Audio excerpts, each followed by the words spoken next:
미국이 어려움을 겪자 한국이 재평가받으면서 주목받고 있다는 소식이 전해졌습니다. 최근 미국에서 허리케인 아이다로 인한 막대한 홍수 피해가 발생한 가운데 봉준호 감독의 영화 기생충이 재평가받고 있죠. 이는 홍수가 발생하여 생긴 빈부격차에서부터 평가되었는데요.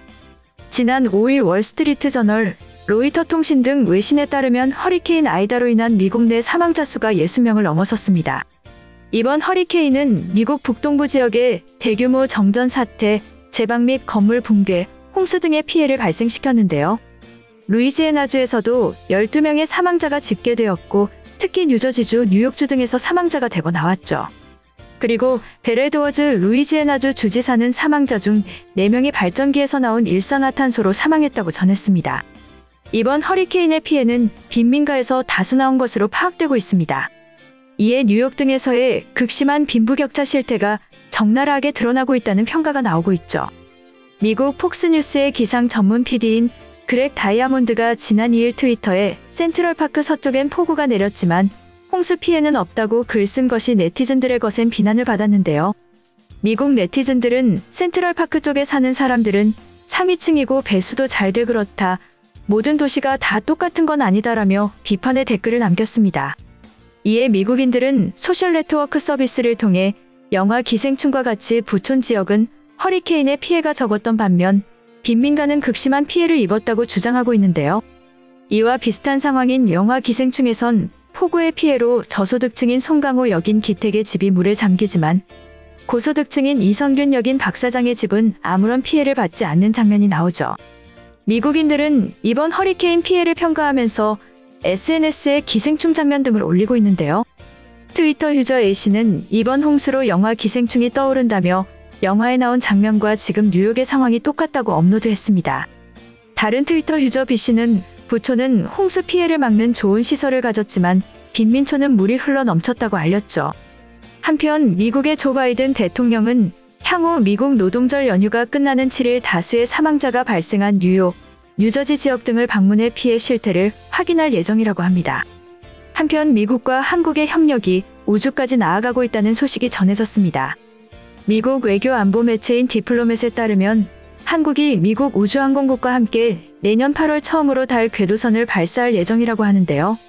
지난달 30일에 과학기술정보통신부가 내년 8월 발사를 목표로 국내 개발 중인 달 궤도선의 달의 표면을 연구하기 위해 나사가 개발한 고정밀 카메라 설치를 완료했다고 밝혔죠. 이번 계획은 한국의 우주개발 프로그램에서 중요한 단계인 점과 더불어 한국이 미국과의 우주협력을 발전할 수 있는 단계를 의미한다고 디플로맷은 보도했습니다. 한국은 지난 5월 2028년까지 달의 지속가능한 유인기지 건설에 대하여 아르테미스 협정에 서명했는데요. 아르테미스 협정은 나사를 포함해 유럽 우주국, 일본 우주항공연구개발기구 등이 2017년 맺은 협정으로 국제적인 협력을 통해 루나 게이트웨이를 짓는 것을 목표로 하고 있죠. 특히 아르테미스 협정 계획을 실현하기 위해 한국의 달 궤도선에 장착된 고정밀 카메라를 통해 달 표면에 대한 정보를 수집할 계획인데요. 또한 한국은 2030년까지 자국 발사체로 달 표면에 무인 착륙선을 배치할 예정입니다. 그동안 한국의 우주 프로그램은 탄도미사일의 사거리와 중량 등을 제한하는 미국의 미사일 지침에 의해 긴 시간 제약을 받았었죠. 이후 2013년 러시아의 지원을 받아 처음으로 한국 인공위성인 나로 1호를 발사했습니다. 그리고 올해 초 미국이 한국에 적용된 미사일 지침을 해제하기로 합의하면서 한국은 우주 개발에 힘을 쏟고 있는데요. 이에 문재인 대통령은 우리만의 발사체를 개발함으로써 대한민국의 새로운 우주 시대를 열 것이라고 포부를 밝히기도 했습니다. 한편 백신 분야에서도 한국과 미국의 협력이 강화될 것이라는 전망이 나오고 있는데요. 미국 백악관에서 연방 하원의원들이 제안한 한국과의 백신 협력 강화에 대해 긍정적인 반응을 보였다는 소식이 전해졌습니다. 미국 민주당의 뉴욕주 광역대의원인 김민선 한인이민사 박물관장에 따르면 백악관은 최근 캐럴린 멀론이 하원 감독개혁위원장에게 서한을 보냈는데요. 백악관은 이 서한에서 조 바이든 행정부는 한국 정부와 신종 코로나 바이러스 감염증 백신 제조 확대를 위해 협력하고 있다고 전했죠.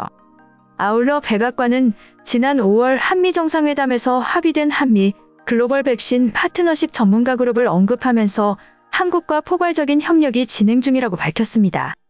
특히 백악관은 지난 6월과 8월에 각각 100만 회와 40만 회 분량의 얀센 백신을 한국에 보낸 사실을 언급하면서 바이든 행정부와 한국의 관계는 매우 깊다고 강조했는데요.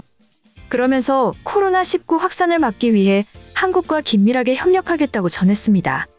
앞서 멀로니 위원장은 여야 연방 하원의원 14명의 서명을 받아 바이든 대통령에게 한국에 대한 백신 스와프를 촉구하는 서한을 보냈었죠. 이들은 한국이 신속하게 백신 접종 능력을 확충할 수 있도록 백신을 대여하는 방안을 검토하라며 백신 스와프 체결을 제안했었는데요. 하지만 백악관은 의원들의 백신 스와프 제안에 대해선 직접적인 반응을 보이지 않았죠. 이번엔 한국과 긴밀하게 협력하겠다고 밝힌 만큼 향후 백신 스와프 체결에 대한 가능성은 열었다는 분석이 주를 이루었습니다. 멀로니 위원장과 함께 백신 스와프 제안을 준비한 김민선 관장은 백악관의 답신에는 한국이 현재 코로나19로 도움이 필요한 상황이라는 내용도 언급됐다며 백악관이 한국의 상황을 인지하고 있을 뿐 아니라 앞으로 협력하겠다고 밝힌 것은 희망적인 소식이라고 말했습니다. 이어 김 관장은 백신 스와프에 대해 미국 조야의 여론이 긍정적으로 변화하고 있는 만큼 한국 정부가 적극적으로 미국 정부를 설득할 필요가 있다고 설명했습니다. 한편 미국과의 협력을 강화하기 위해 한국 전쟁 참전용사들을 기리는 기념비가 설립될 것으로 전해졌습니다. 오는 28일 경기 용인시의 국제자매도시인 미국 캘리포니아주 오렌지 카운티 플러튼시에 세워지고 있는 한국전 참전용사 기념비가 준공된다고 합니다. 현지 한인 등으로 구성된 오렌지 카운티 한국전 참전용사 기념비 건립위원회가 추진한 기념비는 지난해 8월 착공했는데요. 이 기념비에는 미국 최초로 한국전 참전용사 36,492명 전원의 이름을 새긴다고 합니다. 그리고 백군기 시장은 자매도시와의 인연으로 2019년부터 건립위 명예위원장으로 활동하고 있는데요. 이에 용인시는 건립 비용을 모금해 건립위원회에 전달했습니다. 이와 관련 백 시장은 2일 시장실에서 백대기 곤지암밸리 치유센터 회장과 유형범 YHB 코리아 경제연구소장에게 각각 건립위 한국위원, 건립위 한국 홍보대사 위촉표를 전달했죠. 백대기 회장은 개인적 사정으로 참석하지 못해 부인 김정숙 씨가 대신 받았습니다.